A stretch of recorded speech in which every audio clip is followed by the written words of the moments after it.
Good afternoon and welcome to the Midday News. Here's what we have in the bulletin. Key stakeholders make recommendations to boost the local reggae industry. Mary picking up the pieces following flooding 2 weeks ago. Another poor batting display from the West Indies hands India a 1-0 lead in the T20 series. I'm Krista Campbell and here are the details. We begin this afternoon with a Midday News special report looking at the reggae industry in Jamaica. Why do locals with capital shy away from investing in the industry? That's a key question being raised as the country continues to celebrate Reggae Month this February. Now, Sandy Williams is back in the studio for the final of a two-part feature. Sandy? Thanks, Krista. You'll recall that in part 1 yesterday, industry stakeholders insisted that people with money have failed to invest in the reggae industry. So I sought to investigate why this is so. What I found out is that key stakeholders in the industry believe that reggae may not be attractive to local investors because of lack of pride in the music and culture. So how can this be addressed? Cultural confidence is one of the proposals. Despite the popularity of reggae music worldwide, Jamaica is yet to capitalize on the intangible cultural heritage.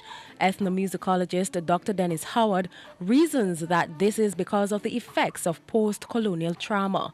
Dr. Howard explains it has affected the way Jamaicans view the music and culture. It is about the backwardness, the colonial mentality that we still exist in Jamaica, where we're still not proud of what we produce. It has something to do with racism, it has something to do with colonialism, it has have a lot to do with a situation where we are still suffering from colonial trauma and the effects of white supremacy that tells us that our music, our culture is not good. It seems that we don't understand that there's a systemic problem.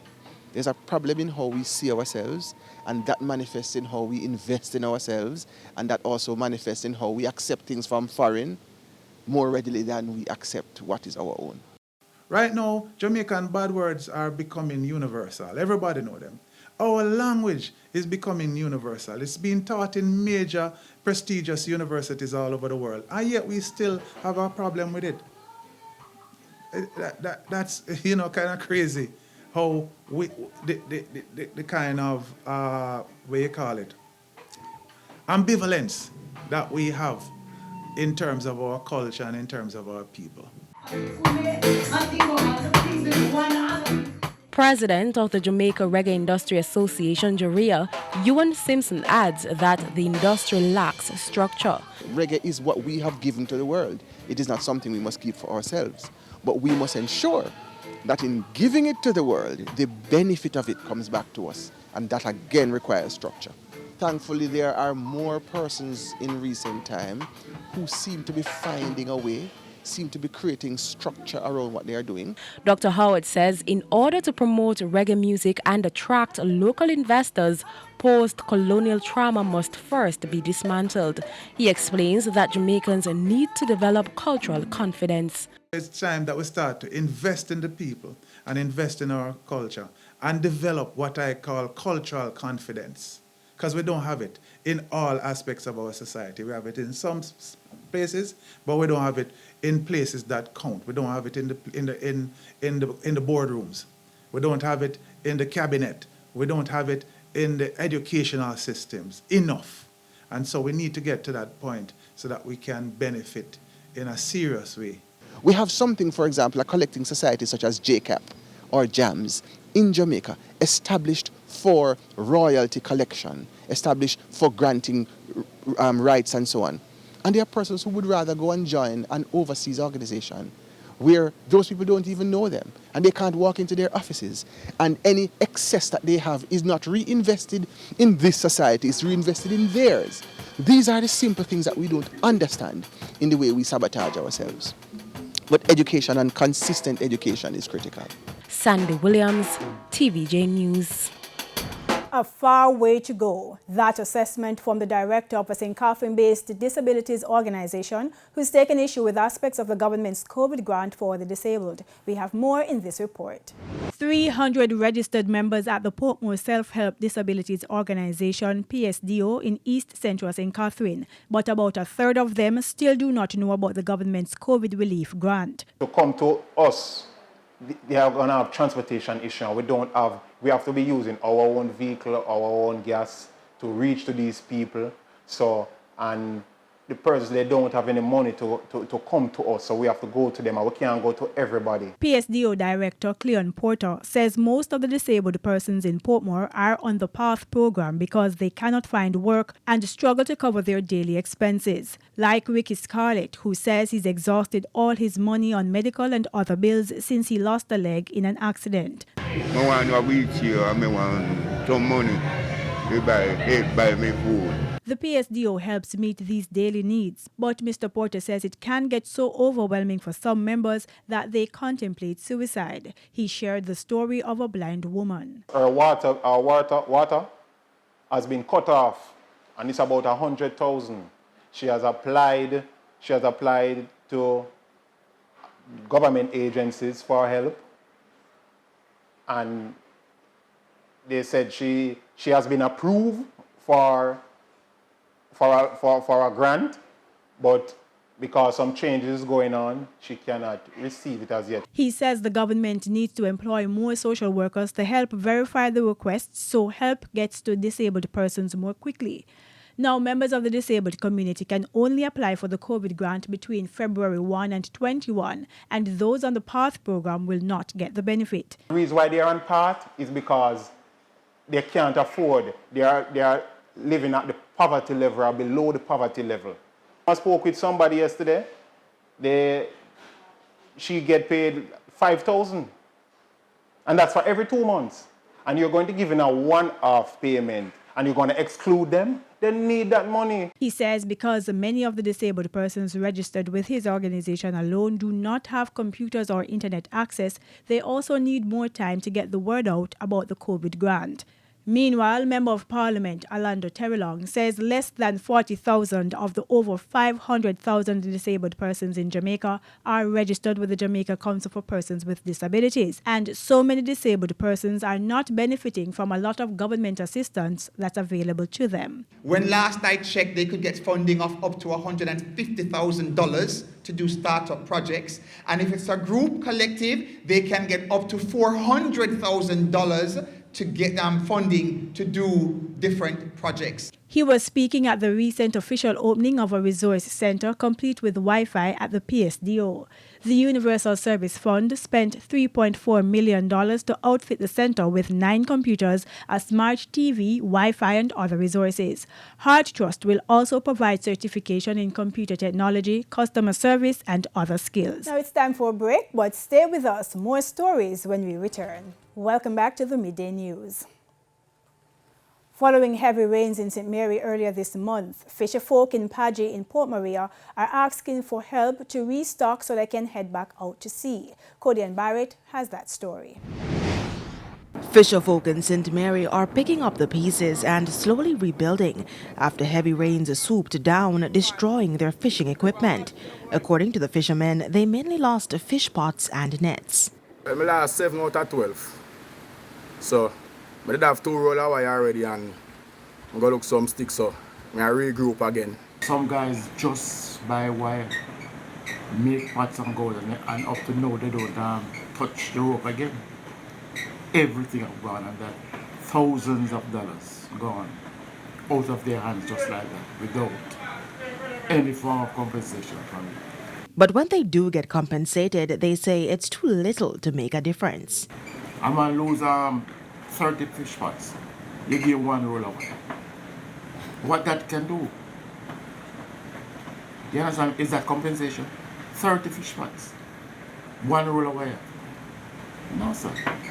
And in recognizing that they play a vital part of the industry, they say they have been treated badly over the years.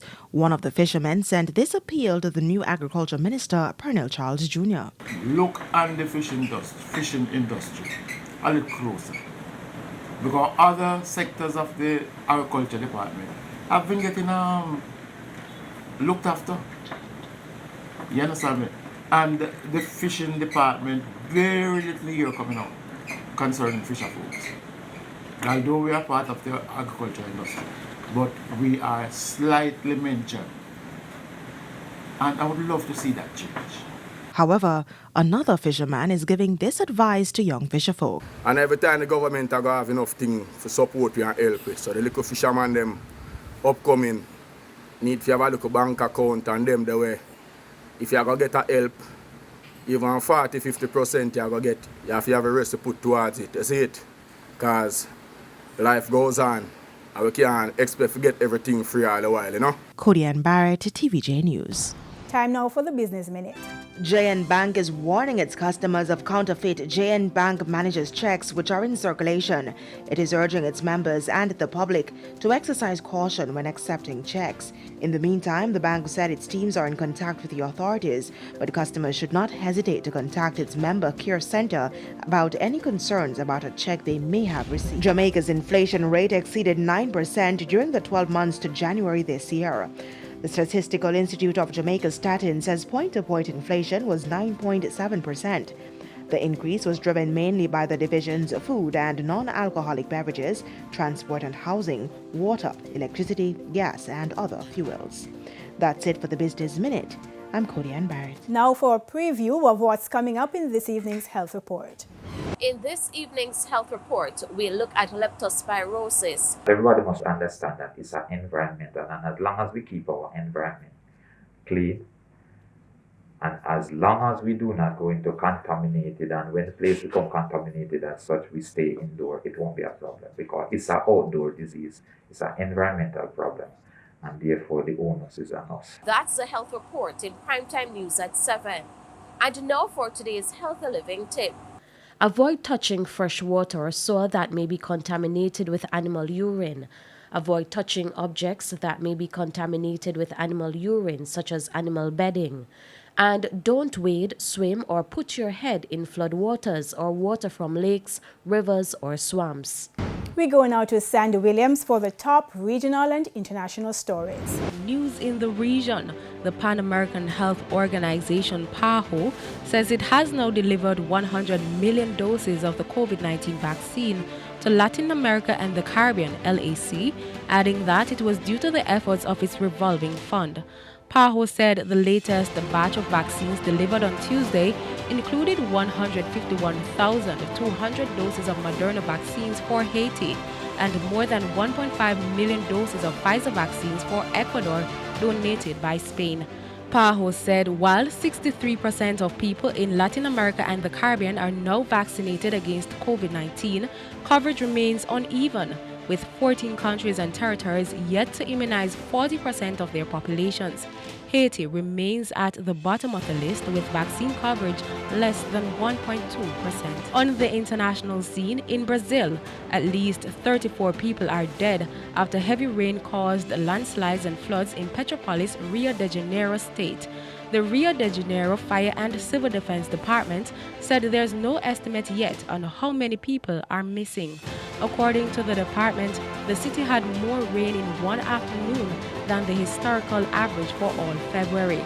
Videos released on social media shows images of cars being dragged by strong currents. The municipality announced a state of public calamity in Petropolis. The city records show 207 calls to the fire department related to heavy rains. The governor of Rio de Janeiro, Claudia Castro, announced the help of firefighters and public workers from other cities to help contain the effects of heavy rains in the city. And those were the top regional and international stories. I'm Sandy Williams. We head to a quick break. Renardo Brown will have your midday sports report when we return, so stay tuned. Welcome back to your Midday Sports. I'm Renardo Brown. We start with cricket as India took a 1-0 lead in their three-match 2020 series against the West Indies after achieving victory at 162 for the loss of 4 in 18.2 overs in Game 1 at Eden Gardens moments ago. Batting first, the Windies got off to a slow start as they lost Jamaican Brandon King for 4 with a score on 4. Vice-captain Nicholas Perrin, who top-scored with 61 and Kyle Mears 31, added 47 runs for the second wicket. The Windies then lost 3 wickets for 23 runs, with Roston Chase 4 and Rothman Powell 2 going 2 runs apart, while Akil Hussain with 10 fell shortly after. Perrin also had a useful partnership of 45 with captain Karen Pollard, who contributed 24 from 19 balls. Odin Smith 4 was the last wicket to fall in the Windies innings, as they could only manage 157 for 7. Harshal Patel and debutant Ravi Bishnoi both ended with 2 wickets, while 3 other bowlers had 1. And a spell of 6 wickets for 8 runs from left-arm medium pacer Raymond Reifer was a catalyst for a massive batting collapse for the Jamaica Scorpions on day 2 of their regional 4-day game against the Barbados Pride at the Kensington Oval. Reifer was the prominent figure in the first session as the Scorpions lost 7 wickets for 29 runs to be bowled out for 328, having resumed at 299 for 3. Paul Palmer Jr. was the first to go, failing to add to his 76 from day 1, with Alwyn Williams 2 and Romain Morris Duck following shortly after, before captain John Campbell went for 127, adding just 4 runs on the second morning. Markina Mindlin 9, Jamie Merchant 12, and Patrick Harty Jr. not all went off the bowling of Reifer, who ended with career best figures of 6 for 23. In reply, the Pride lost Shane Mosley for 4 with a score on 7 before pushing on to reach 58 for 1 after lunch. In Jamaica's last possible chance of a medal at the 2022 Winter Olympic Games, the 4-man bobsleigh team ended 5th from bottom in their opening training runs on Wednesday. The team of pilots Shanwayne Stevens, Nimrod Turgut, Ashley Watson, and Rolanda Reed produced a time of 1 minute 00.67 seconds to end at 24th of 28 competitors in their first practice heat. In their second attempt down the slope, Jamaica again finished 24th in 1 minute 01.18 seconds. The team will have another 2 training heats on Thursday before official competition begins on Saturday. And in football, having won all 6 group stage games for the first time in their history, Liverpool will look to continue their remarkable Champions League run when they play away to Inter Milan today at 3 p.m. Led by 7 goals from Mohamed Salah, Liverpool were imperious in the group stage, with Inter's city rivals AC Milan among those who could not stop them. The most recent of the side's 2 ties came at this stage of the 2007-8 UEFA Champions League, Liverpool winning 3-0 on aggregate. In the other game today, Bayern Munich will travel to play RB Salzburg, who are making their debut trip to the Champions League last 16. The sides met for the first time in the last 16 stage, Bayern scoring 9 goals in winning both games, although Salzburg managed 3 of their own. That game also kicks off at 3 p.m. And that's it for your midday sports report. Krista, it's back to you. Thanks, Ronaldo. Another disappointing performance for the Jamaicans at the Winter Olympics, but still impressive to have so many members there, right? Yeah, massive for the growth of the sport. And now the Winter Olympics, bobsleigh, skeleton, skiing is now an option for several Jamaicans to be an Olympian. All right. Thank you so much, Ronaldo. And that's the Midday News. I'm Krista Campbell. Join us again at 7 for Primetime News. On behalf of the news, sports, and production teams, good afternoon.